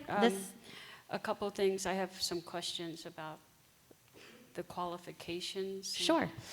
This also is not a new thing that we've presented to the board. This is a program that is a state-approved program, and right now we have a relationship with Shepherd. And okay, just a second. Yes. It's a state-approved program, and you're doing it with Shepherd. Correct. And I thought that was only with WVU. I thought that the state board meeting. No, we have one with we actually, I don't know if you saw the I understand that you have it, but I'm just trying to understand what the state board of ed meeting, do they make any decisions as to which schools you pull from? From what colleges and Yeah. universities? No. So we can engage with a university, or they can engage with us in West Virginia to have a program or a partnership underneath this program. And when that's approved by the state board and that program is in effect. It doesn't have to just be through WVU? Nope, Okay. we've been using Shepherd. Okay. Yeah, but this isn't the first time. This is, I think we're on this would be, I think, 4 or 5, the 4th or 5th placement that we've had with Shepherd. Okay, and what are the requirements? You have to be through almost your entire teacher prep program except for the student teaching. And then when you get to that point, you can have your own classroom. Do you, I understand they have to have a permit? Yeah, it's a clinical permit. Mhm. And so these two individuals have these permits? They have them in motion, yes. They meet the requirements. They were approved by Shepherd to be placed. Who is supervising these students? The supervisor that we have submitted to Shepherd, which they have accepted, are the principals for both of, or this one is for Washington High School, so the principal is the named supervisor. The supervisor is Ms. Marcus? Correct. Of these, okay. And so, wouldn't they need, does she have an English background? Well, they're working within the English department, but like I said, by name, she is the supervisor for the placement. So she'll work with her team. I mean, wouldn't you consult with the English department chair at least when you assign an inexperienced, unqualified teacher to a department? Was there any involvement with the English department chair?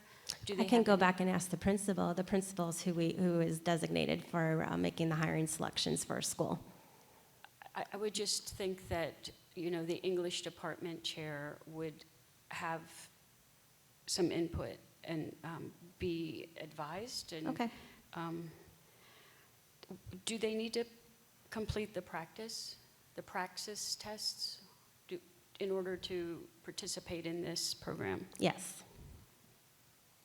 And are they being paid? Yes, that's part of the program, yes.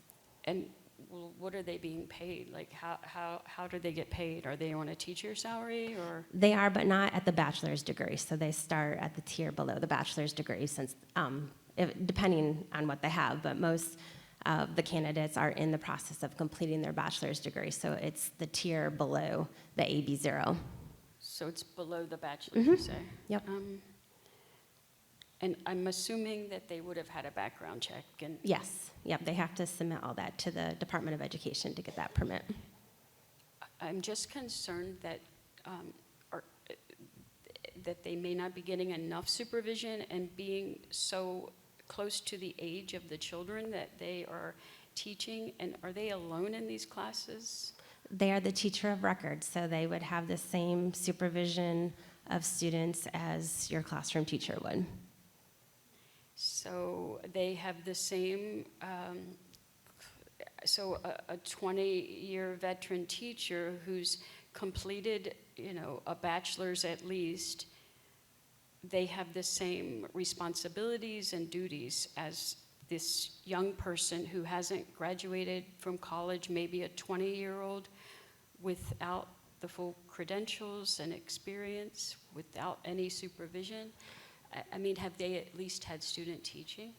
As I mentioned in the beginning of the questions, that this is a models a teacher residency program, and so they have to have completed all of their educator prep program minus the student teaching. Again, this is not a program that Jefferson County has created. This is a state program that several school districts work with the state. I'm just trying to understand. I'm giving you the background just so that way you have the whole picture. I'm just asking if they have had any student teaching. So they're just put right in a classroom without possibly ever really been in with any students. That is pretty much how the program is designed, yes. I'm really uncomfortable with that, and I mean, I'd rather a sub off, at least an adult, you know, that's taken the substitute teacher training, you would think. But this is, you know, I think this is setting the school system up for a lot of problems and liabilities. I wouldn't trust my children and walk in, you know, a senior in college, 20 or 21-year-old, without ever being in front of children, to be put in front of high schoolers without any supervision except, I mean, a really busy principal occasionally, and the department chair doesn't have any input on the content. That's scary to me. So I am really uncomfortable with this. I think I just can't even think of my other questions now because I'm really shocked. Mrs. Loring, do new teachers still have mentors? And would these positions qualify for a mentor? They would qualify for a mentor, yes. And these aren't freshmen in college, these are more likely seniors in Correct. college. They would have done observations. They would have been a part of the normal educator prep program up until their senior year. So there's a motion on the table to approve the consent agenda. Any other questions or discussion? All in favor say aye. Opposed? No. I'm sorry. Could I oppose. Ms. Bratton, I'm sorry, I didn't hear you. I'm sorry, I said aye. Okay, thank you. I just want to make sure Ms. Harner gets it. Dr. Joy voted no. All right, moving on to new business. It's action on approval of advisory committees. Dr. Gibson-Learn. At the request of the board, Ms. Bratton asked that I put on the agenda consideration for advisory committees for action. The board has already directed us to create a semester exam advisory committee, and I believe the board wanted to contemplate whether or not there were other action committees that they wanted to create that were specific to certain subjects that they wanted feedback on or advisement on. I have one. I think we need a human resources committee. I think that may be a good place to start with building employee morale and maybe looking into some of these alternative hiring practices that we are facing and experiencing.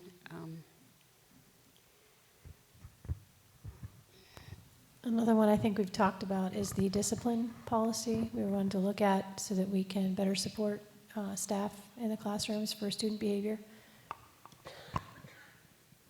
I would like to have a nutrition advisory committee, please.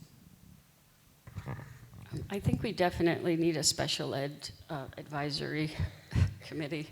And I really think we need to ask the staff what they, but So a couple of things we can. So first of all, in terms of advisory committees, typically their purpose, we would go out to our staff and we would say, we have these advisory committees. Do you have some interest or expertise in this area? So I need some information from you because these committees are for you to directly provide information back to you. So number one, it would be helpful, are these committees open? Do you want just staff to be on them, internal to JCS, or do you want them open to the public where parents who are interested or community members who are interested could also join these advisory committees? I think it would be great for the public, parents, to be able to be on. yeah, I agree. Okay, so because that will change how we solicit people, because we'll put it up on our website. We do one thing if it was just internal folks. If we're also inviting parents and community members, we need to advertise it differently. Okay, thank you. Yes, ma'am. So we would invite parents and staff, and oftentimes when we ask people to serve, we have a degree of specificity. You see all these folks out here who've taken their time tonight. They all, they were at work at 7 o'clock this morning. So they come out for things that they believe in and they work hard on in, but we need to be mindful and judicious with their time. So if we have 17 committees, we're gonna have a hard time getting enough staff who are interested in all of them.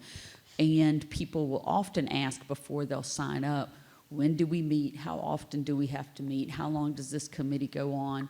So it's helpful if we give them some parameters, like these advisory committees are for the remainder of this year. They're going to report back to the board monthly.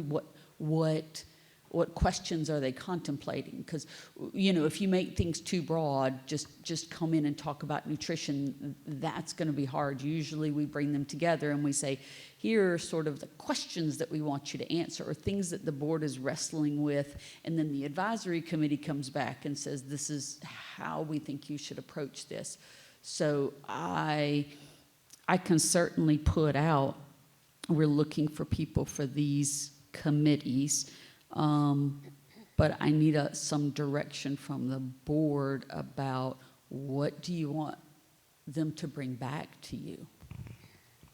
For me, I think with the discipline at least, I think we should have students on there as well, because we need to have buy-in from everybody, and that it needs to be very clear that, you know, if behavior X happens, then behavior consequence Y happens.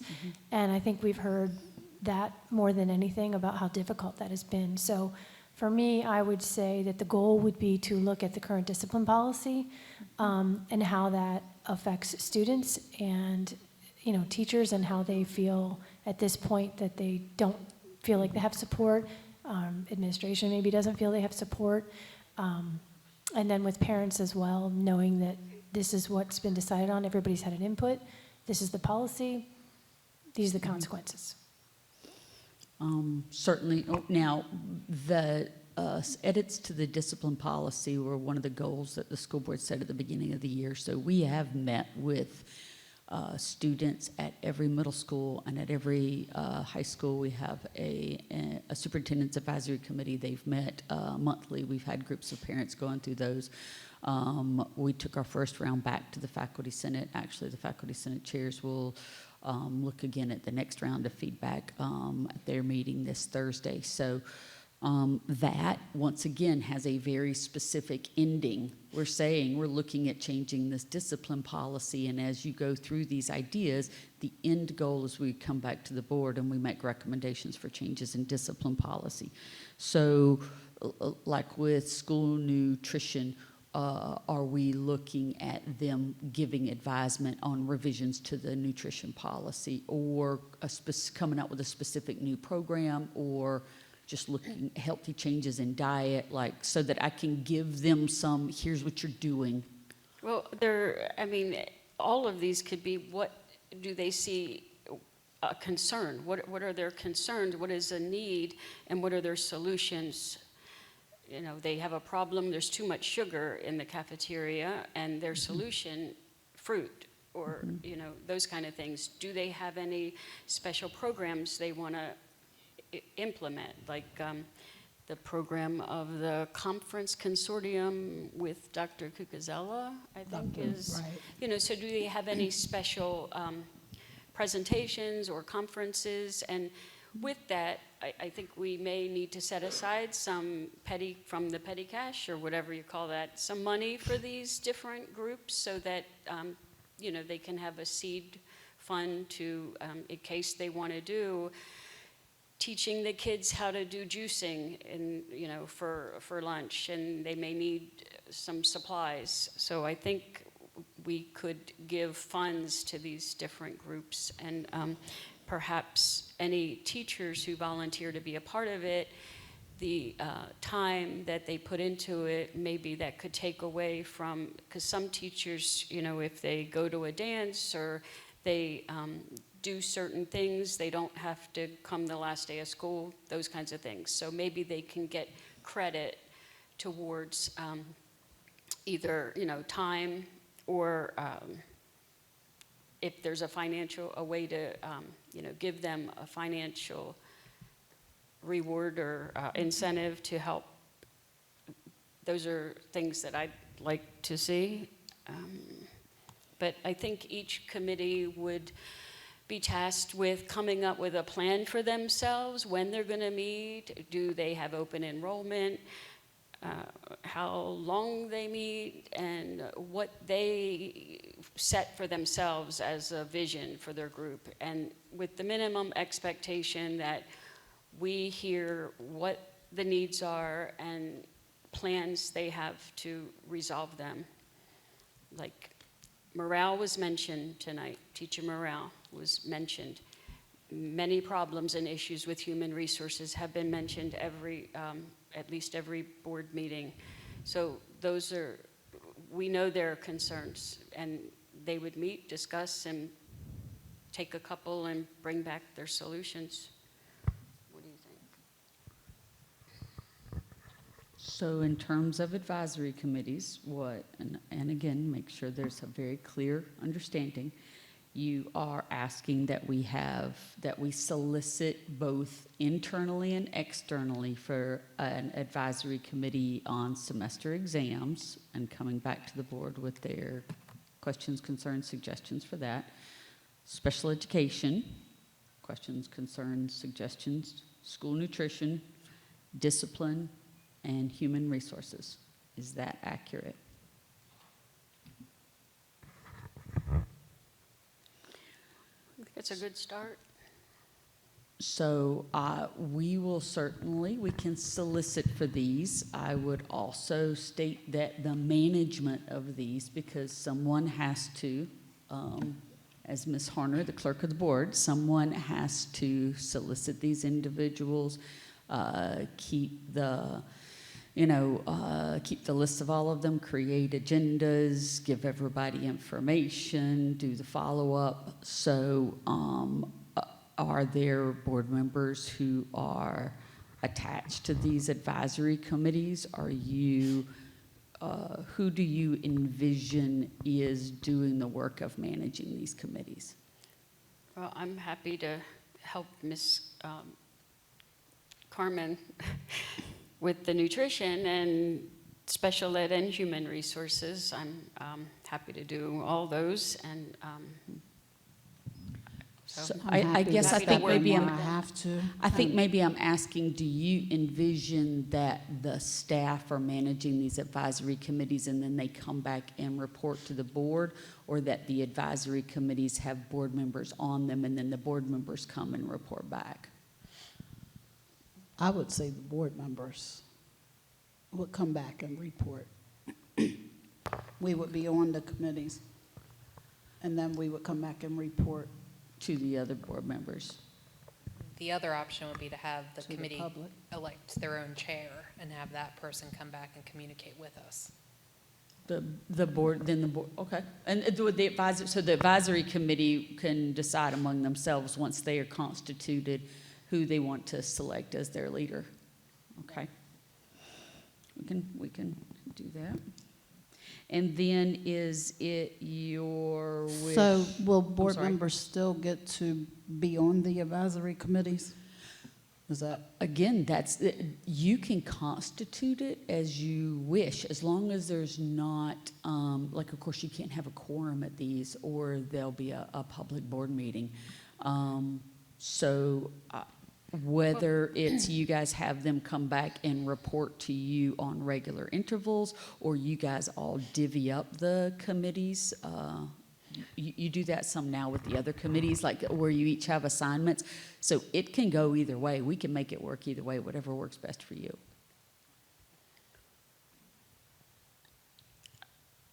do we need to talk now about the seed money for these groups in case they need that?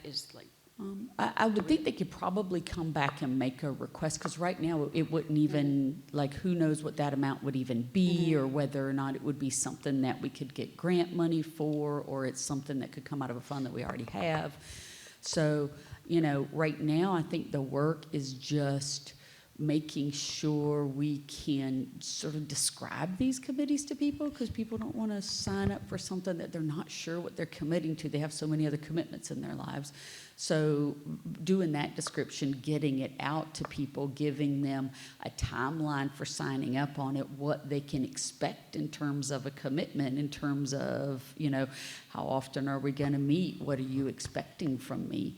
So we can sort of write up a description, put that out. I would say if we pushed that out with sort of a campaign and give people at least 2 weeks to sign up so that they have time to see it. And Okay, so how soon are we talking about pushing that out? so we can push that out. We can go back in tomorrow now that we just need to create a separate, so we'll create one web page to direct people to, and then on that we'll create a Microsoft form where here's your name and your email, which committee are you interested in, drop down and select this one. We'll have to work out whether or not they want to sign up for multiple committees. There may be some technical things, so I won't promise tomorrow because there might be technical, but I would certainly think that, middle of this week, certainly we'll have it out, and then we can keep it up for a couple of weeks to give people time to sign up. Is there any way to prioritize the exam one so that that one can get underway so that we can have a resolution hopefully by the end of February or at the latest, the end of the first Absolutely. marking period? We can have that one out. Like I said, we've already got that up. We were holding off letting it out in case you had more advisory committees or a lot of advisory committees, and we can go back and put that up. Yeah, we'll get them all up. How about I can commit to getting them up before the end of the day on Wednesday? We'll make it happen. Hopefully tomorrow, but I just don't know enough about the technical challenge of it. I don't want to make you a promise I can't keep. And so you want me to put it up, give people 2 weeks for a sign up? Does that sound reasonable? And then then set their first meeting. For each one of them, we'll do hey, here's everybody who signed up, create listserv groups for each one of them, set a meeting for them, and then they'll vote on, we'll sort of have a preliminary meeting. Here's what the board is really interested in hearing from you. You guys vote on who you want to sort of be your leader, your spokesperson. And then I would imagine that then their responsibility is to come back, whoever the person is that they designate, come back. In the same way you guys do like your board comments at the end of the meeting, we can add to that like advisory updates so that the advisory committees can update you guys on their work as well. Does that sound like what you had in mind? Yes. The only additional question I have is, Dr. Joy, you mentioned special ed. Is there something specifically with special ed? Because that's a pretty broad topic. Well, I mean, this same basic idea, what are the needs and what are the solutions? So yeah, there are going to be a lot more needs perhaps, but I mean, how do you address the amount of children that are sent out of the district? What do they have any ideas for that? There's so many issues. A very concerning issue is that it's my understanding 36% of the special ed staff are long-term subs, and that means they're the people that probably need to be the most qualified or the least qualified. That's a concern. So I might be wrong about that number, but I believe it's about 36% in Jefferson County. Well, actually, I think that maybe what you're thinking is that of the long-term subs we have, 36% of those are special ed. We do have a high percentage of the long-term subs, not that of all special ed staff in the county, okay. 36%. But still, you're right. That is the one area that's the most intensive and difficult. So it is. Just, ways to fix issues to get more teachers. I mean, there's a lot of things you can do to attract special ed teachers. I taught special ed for 15 years, and so I would have a lot of input, but I know teachers would have a lot more, especially special ed teachers. There's lots of issues with special ed, so start with number one and go down the list. Okay. And they may certainly have issues that the board doesn't think are issues or issues that you didn't know about. So the people who are interested enough in it to give their time and effort are likely going to come to you with what they think the concerns are. So correct. All right, so is there a motion to create the advisory committees of semester exams, special education, human resources, discipline, and nutrition? I motion. Thank you, Ms. Bratton. Is there a second? I second. Thank you, Dr. Joy. Any other discussion? All in favor, say aye. Aye. Opposed? All right, thank you. Thank you, ma'am.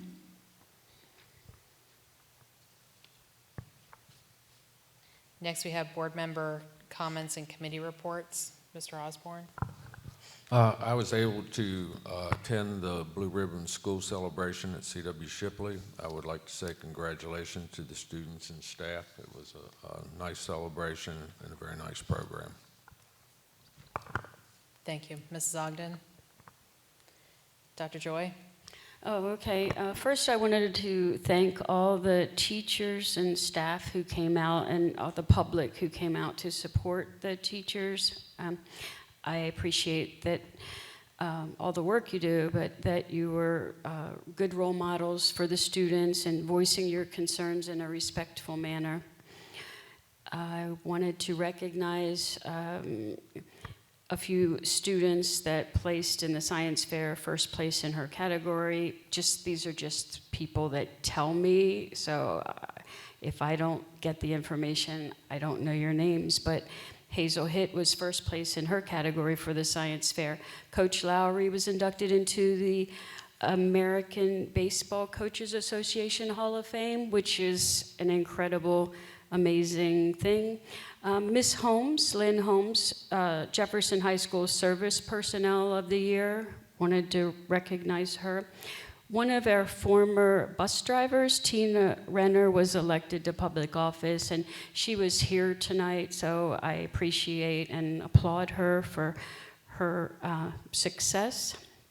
I wanted to recognize some of the staff that I'm aware of. I know that the Jefferson High School cafeteria workers helped with food for the rescue mission. They've been having the floor remodeled, so they reached out to the community, and so some of the cafeteria workers are helping them, and also Miss Carmen Taylor Bratton, she's donated, and several members of there's a teacher from Blue Ridge is making chili, so a lot of people are pitching in to help to feed the people at the rescue mission in Martinsburg. So, and if anybody wants to contribute, just let me know. And I think that's everything. Mrs. Bratton? Thank you. First, I would like to say Happy New Year to everyone. And also, just ditto on what Dr. Joy said. We thank our teachers, all our personnel, our administration. Thank you, and thank you all for all that you do. And Dr. Joy, I just want to also add that my mother also from Pennsylvania sent a donation to help feed the homeless, so thank you. And the only update I have from Rumsey is we had our last meeting on the 6th, and we were given a tour of the automotive center. And I don't know if I can't speak for Dr. Gibson Learn, but I was highly impressed with both students that gave us a tour and showed us their work and how proud they were of what they were doing over there. And it just happened to be 2 students from Jefferson County, one from Jefferson High School and one from Washington High School. So that program is really doing some great things for our kids. Next, we have superintendent comments. Madam Superintendent, do you have anything? All right.